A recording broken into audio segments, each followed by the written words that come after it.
Dhaka medical college হাসপাতালে নিবিড় পরিচর্যা কেন্দ্র আইসিইউতে চিকিৎসাধীন গণ অধিকার পরিষদের সভাপতি নুরুল হক নূরের জ্ঞান ফিরেছে। তবে এখনও তিনি আশঙ্কামুক্ত নন বলে জানিয়েছেন নিউরোসার্জারি বিভাগের চিকিৎসক জহির রায়হান।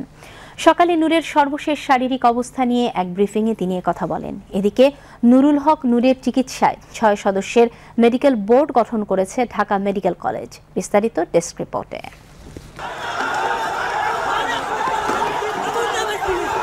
শুক্রবার রাতে রাজধানীর কাকরাইলে সংঘর্ষের ঘটনায় গুরুতর আহত গণ অধিকার পরিষদের সভাপতি নুরুল হক নূরের জ্ঞান ফিরলেও তিনি এখনও শঙ্কামুক্ত নন বলে জানিয়েছেন ঢাকা মেডিকেল কলেজ হাসপাতালের নিউরোসার্জারি বিভাগের চিকিৎসক জহির রায়হান। আইসিইউতে চিকিৎসাধীন নূরের সর্বশেষ শারীরিক অবস্থা নিয়ে এক ব্রিফিংয়ে তিনি কথা জানান। উনি এখন কিছুটা ভালো আছেন, হয়তো ওনার বয়সের কারণে। ওনার যদি আরেকটু বয়স হতো আমরা হয়তো একজন মৃত ব্যক্তিকে পেতাম।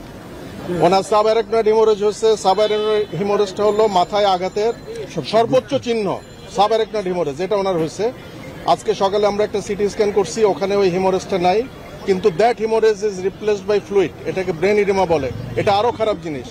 আমরা এখন আল্লাহ করতেছি এই মাথার পানিটা যদি বেড়ে যায় ওনার এই কনশাস লেভেল কিন্তু থাকবে না, তখন আমাদের অন্য ব্যবস্থা নিতে হবে।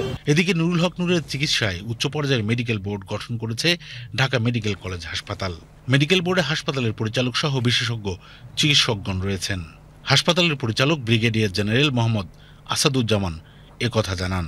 এদিকে নুরুল হক নূরকে ঢাকা মেডিকেলে দেখতে যান বিএনপির স্বাস্থ্য বিষয়ক সম্পাদক ডাক্তার রফিকুল ইসলাম ও স্থায়ী কমিটির সদস্য ডক্টর আব্দুল মঈন খান।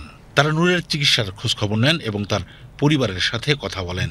গতকাল নুরুর উপরে যে ঘটনা হয়েছে, যে অত্যাচার হয়েছে, যে জুলুম হয়েছে, সেটার জন্য এদেশে আর কোনোদিন পুনরাবৃত্তি না ঘটে।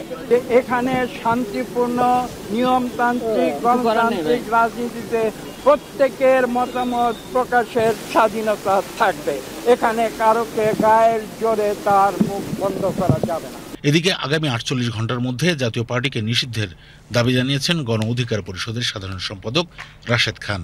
বিকেলে দলীয় কার্যালয়ের সামনে এক সংবাদ সম্মেলনে তিনি এ দাবি জানান। এ সময় নুরুল হক নূরের উপর হামলার ঘটনায় তদন্ত কমিটি গঠনেরও দাবি জানান তিনি। অনতিবিলম্বে অন্তর্বর্তীকালীন সরকার কর্তৃক তদন্ত কমিটি গঠন করতে হবে। আমি স্পষ্টভাবে বলছি, আজকের মধ্যেই তদন্ত কমিটি গঠন করতে হবে। জাতীয় পার্টিকে আগামী ৪৮ ঘন্টার মধ্যে নিষিদ্ধ করতে হবে। যেমনি ভাবে আওয়ামী লীগকে নিষিদ্ধ করা হয়েছে, ঠিক একইভাবে এই জাতীয় পার্টি সহ স্বৈরাচারের দোসর তাদেরকে নিষিদ্ধ করতে হবে।